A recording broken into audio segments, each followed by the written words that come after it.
warahmatullahi wabarakatuh. My name is Pita Intiani. Student ID number is 226602070. Now, I want to present my learning material about pemeriksaan biaya dibayar di muka, pajak dibayar di muka, dan aset tetap. Without wasting any time, let's get started. So, in this occasion, I'm gonna present about point 1. Sifat dan contoh biaya dibayar di muka, pajak dibayar di muka, dan aset tetap. So, first, definisi biaya dibayar di muka. Biaya dibayar di muka dimaksudkan sebagai biaya yang telah terjadi, yang akan digunakan untuk aktivitas perusahaan yang akan datang. Contoh dari perkiraan-perkiraan yang biasa digolongkan sebagai biaya dibayar di muka adalah yang pertama itu ada premi asuransi atau prepaid insurance. Yang kedua, sewa dibayar di muka untuk masa tahun yang akan datang atau prepaid rent. Yang ketiga, biaya lain-lain dibayar di muka atau prepaid others. Misalnya, biaya iklan di radio, televisi yang berdasarkan kontrak, barang-barang untuk promosi, atau hadiah berupa gantungan kunci atau payung. Next slide. Definisi pajak dibayar di muka. Pajak dibayar di muka adalah pajak yang dibayar oleh perusahaan setiap bulan atau dipotong atau dipungut oleh pihak ketiga dan akan diperhitungkan sebagai kredit pajak di akhir tahun atau untuk pajak penghasilan, untuk di akhir bulan atau untuk PPN. Contoh dari pajak dibayar di muka adalah yang pertama itu PPh 22 yaitu dari impor barang, yang kedua ada PPh 23 dari bunga, dividen, royalti, manajemen fee. Yang ketiga PPh 25 setoran masa pajak penghasilan, yang keempat PPN masukan, pajak pertambahan nilai yang dipungut oleh pengusaha kena pajak pada waktu perusahaan membeli barang atau jasa kena pajak. Next slide. Definisi aset tetap. Aset tetap adalah aset berwujud yang dimiliki untuk digunakan dalam produksi atau penyediaan barang atau jasa, untuk disewakan ke pihak lain, atau untuk tujuan administratif, dan diharapkan akan digunakan lebih dari satu periode. Beberapa sifat atau ciri aset tetap adalah yang pertama itu tujuan dari pembeliannya bukan untuk dijual kembali atau diperjualbelikan sebagai barang dagangan, tetapi untuk dipergunakan dalam kegiatan operasi perusahaan. Yang kedua, mempunyai masa manfaat lebih dari 1 tahun, dan yang ketiga jumlahnya cukup material.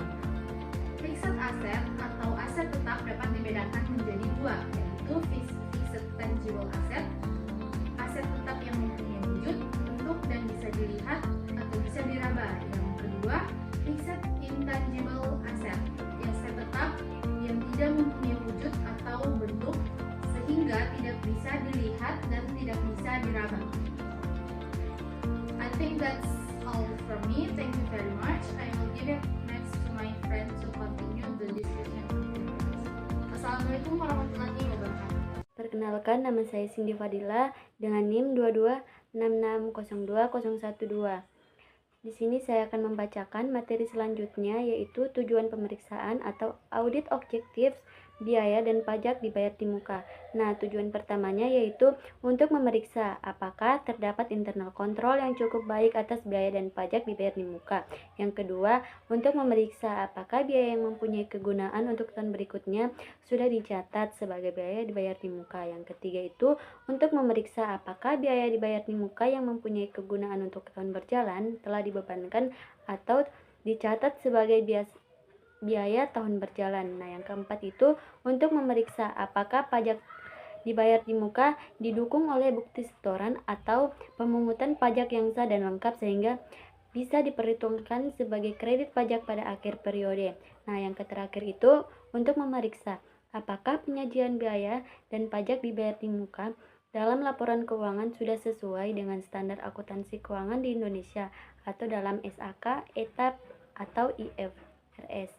Nah, biasanya biaya dibayar di muka yang mempunyai masa manfaat kurang dari atau sama dengan 1 tahun disajikan sebagai aset lancar, sedangkan yang masa manfaatnya lebih dari 1 tahun disajikan sebagai aset tak lancar.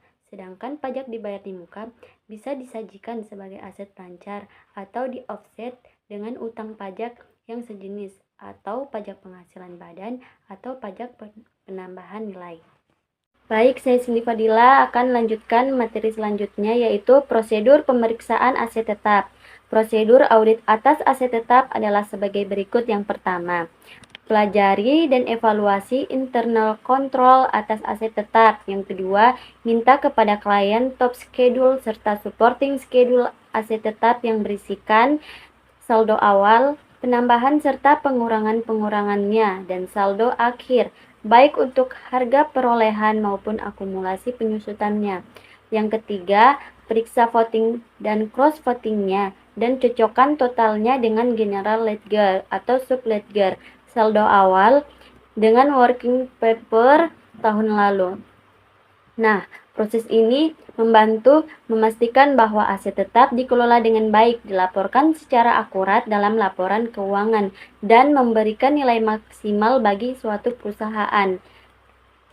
Pemeriksaan aset tetap yang efektif membantu perusahaan menjaga integritas laporan keuangan, mengoptimalkan penggunaan aset, dan meminimalkan risiko operasional serta keuangannya. Wabarakatuh. Perkenalkan, nama saya Muhammad Terkesi Suryadain, NIM 22660284. Untuk kesempatan hari ini saya akan membawa materi yaitu prosedur pemeriksaan biaya dibayar di muka dan pajak dibayar di muka yang disarankan, terdiri dari 5, yaitu yang pertama prosedur pemeriksaan untuk compliance test, yang kedua pemeriksaan substansi sewa dibayar di muka repair and rent, yang ketiga prosedur pemeriksaan substansi premi asuransi dibayar di muka, yang keempat prosedur pemeriksaan substansi prepaid advertising, yang kelima prosedur pemeriksaan substansi prepaid tax. Membacakan materi RPS 15, pemeriksaan aset tetap, sifat dan contoh aset tetap. Sebelumnya kita harus tahu apa itu pengertian aset tetap. Aset tetap adalah aset berwujud yang diperoleh dalam bentuk siap pakai atau dengan dibangun lebih dahulu, yaitu digunakan dalam operasi perusahaan, tidak dimaksudkan untuk dijual dan kegiatan normal perusahaan, dan mempunyai masa manfaat lebih dari 1 tahun. Sifat dan contoh aset tetap. Sifat terdiri dari 3, yaitu yang pertama, tujuan dan dari pembeliannya bukan untuk dijual kembali atau diperjualbelikan sebagai barang dagang, tetapi untuk diperdagangkan dalam kegiatan operasi perusahaan. Yang kedua, mempunyai masa manfaat lebih dari 1 tahun. Yang ketiga, jumlah cukup material. Contohnya, yang pertama, tanah dan bangunan. Yang kedua, peralatan manufaktur. Yang ketiga, perabotan dan peralatan kantor. Yang keempat, kendaraan. Sekian dari saya. Wabillahi taufiq hidayah. Assalamualaikum warahmatullahi wabarakatuh.